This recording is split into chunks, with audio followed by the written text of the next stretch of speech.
Welcome to chess, ladies and gentlemen. I appreciate you guys very much for stopping by. So we do have round two of the candidates tournament going on today. Actually, it already went on. I'm a little bit late, so forgive me. But my goal going into these championships, well, I mean the candidates tournament, was to try to cover like everybody's games. You guys know that I'm mostly a Wesley So guy. I try to, make sure I cater to my people in the Philippines. So I do get, pretty much whoever they want me to get. But, he's not playing right now, so I figured I might as well go through and pretty much like cover everybody's game. So Jan-Krzysztof Duda and Richard Rapport are the only two players I haven't covered yet, so I'm going to try to get them done right now.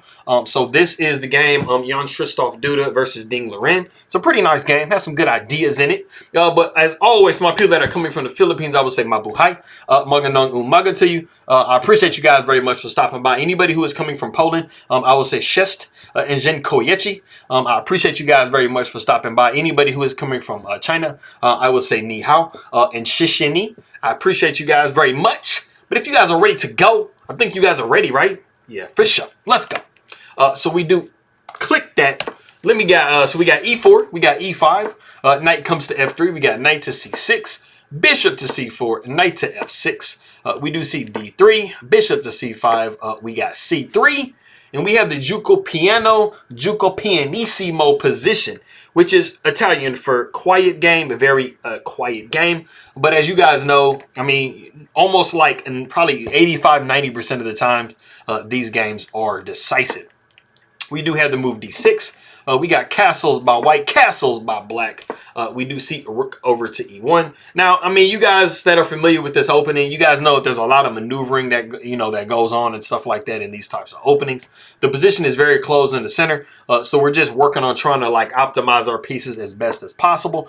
So we do have the move a5. We got h3. h6, knight b comes to d2, and a very normal redirecting for the knight is to either go down to f1, come up to g3, or even come up to e3, supporting like a bishop move, stuff like that. Like I said, maneuvering.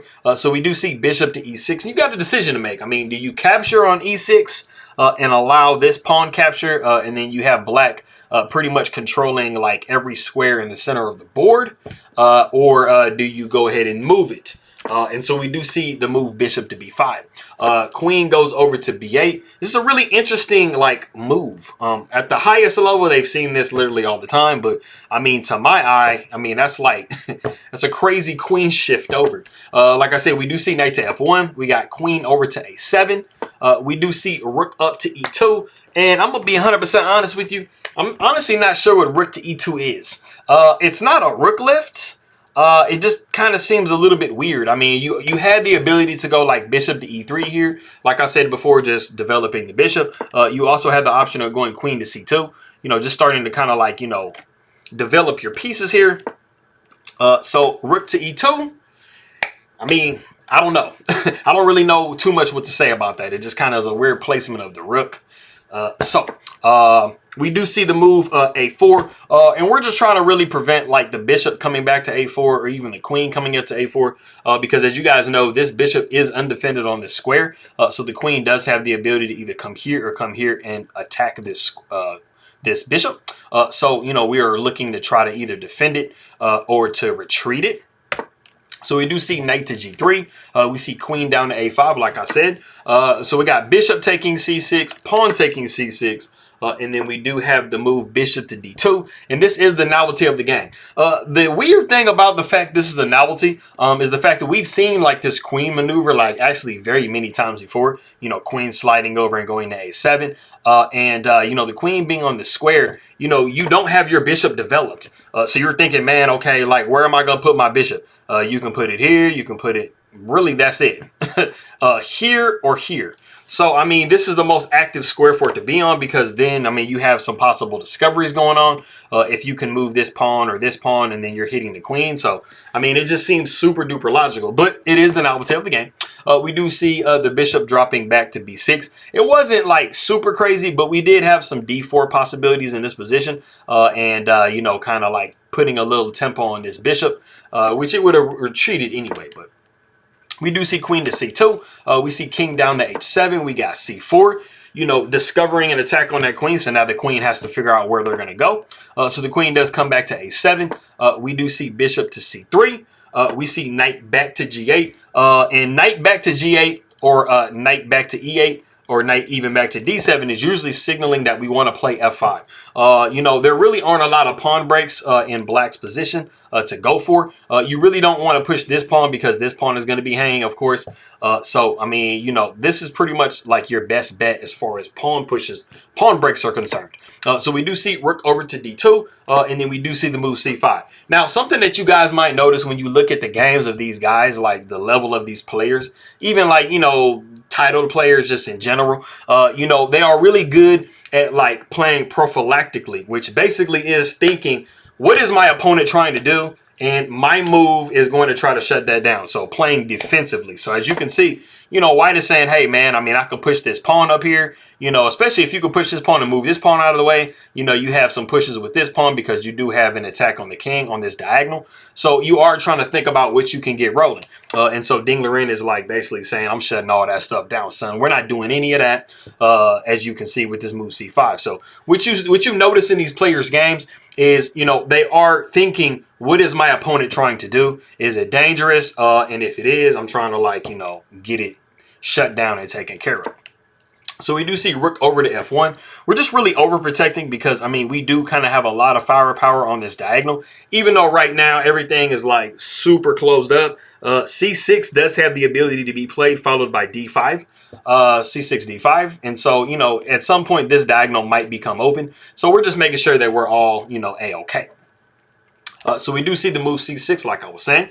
We see knight down to h2. We see f6. We got the rook over to e2, and then we do have queen to d7.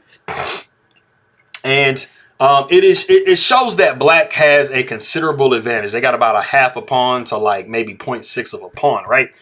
So basically what you're looking at when you're looking at this position is, you know, what side is better? Like I said, the computer is telling you that black is better. But I mean, it might not be obvious like why that is. Well, let's talk about it real quick. So the main thing that you have to think about is between white and black, black is commanding a little bit more space. Or black is commanding a little bit more space than white. You know, they have this pawn pretty far advanced. This is definitely the farthest advanced pawn in the game. It's doing a pretty good job of kind of shutting down these pawns on this side and not letting white get really any play. You know, they have these two pawns that are, you know, controlling areas. This right here, bam, bam. You know, they are doing much better with their rook. They have this half open file here, which if you look, white does not have a half open file anywhere. So they really can't maximize their rooks as good. So, I mean, black is just doing considerably better. You know, there's not a sacrifice really in the position, but this bishop and this queen barreling down on this h3 pawn, it can be something possibly.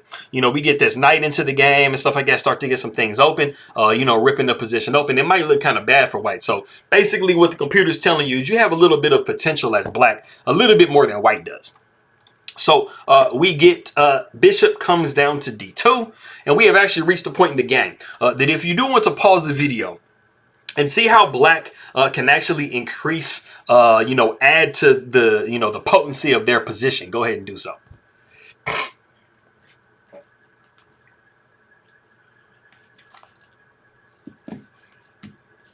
Okay, so I think this actually would be like it'd be a pretty tough move to find because like there's literally like probably 10 to 12 moves that you can actually make in this position as black that are somewhat legitimate. But there is one move that is just like really, really great in the position.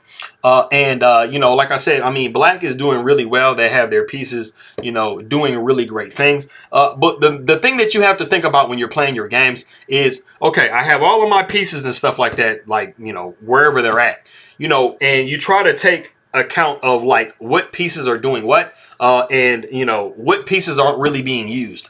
So a lot of the times when you have all of your pieces, if you could figure out the one piece that's not really doing much and get it more active, then you usually have the potential to better your position. So when we look at black, I mean, this queen, like I said, and this bishop are doing pretty good attacking the king side. This bishop, even though kind of blocked by the pawn for the moment, is doing some useful things on this diagonal. We have this rook holding this pawn because, of course, the pawn is just gone if this rook moves. moves. This rook and this bishop and queen are supporting this pawn push.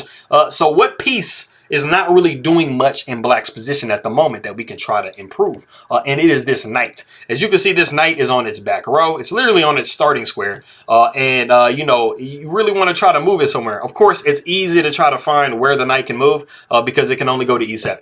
But so that is the actual move. Knight to e7 is preparing for it to just continue to help with this pawn push.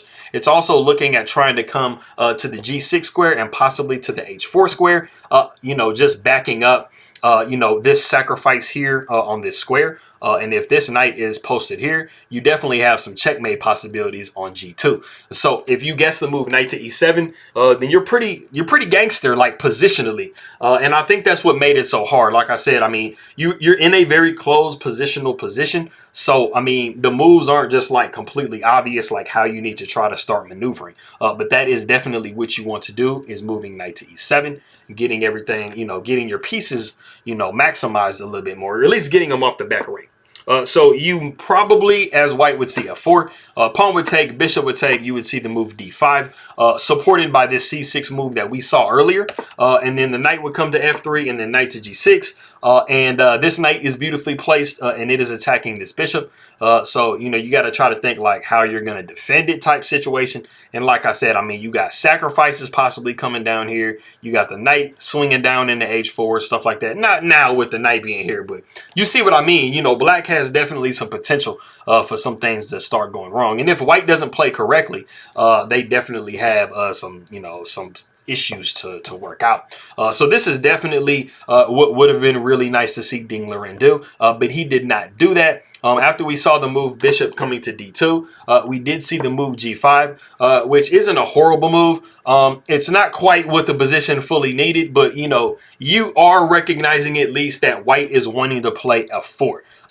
Before g5 is played, that's really their only pawn break. You have b3 as a possibility, but the problem is after pawn takes and pawn takes, you pretty much just gave black this open file. So you're really helping black do what they want to do. So f4 is the move.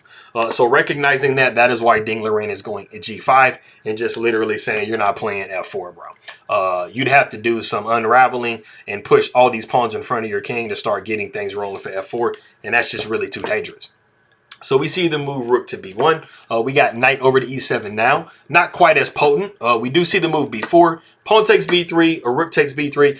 So as you notice, the situation that we have right now, we did not take with this pawn. So we did not open this file up. So that position is a little bit different than what I mentioned before. We do see the bishop coming back to c7. We got bishop up to e3. We see queen over to e8. We got rook up to b7. And this is like super dreaming because, I mean, we're not going to leave this bishop just hanging. You know, it seems nice in theory, but there really isn't a whole lot that white can really accomplish being there. So after the queen comes to d8, we see queen down to d1. The bishop comes back to c8. And then the rook comes back down to b3. And this is a little bit unfortunate because even though you have this whole open file, you really have no penetration squares almost anywhere. Pretty much all of these squares are like literally a no-go zone for this rook. So, I mean, you know, you can't really get that much popping on the b file.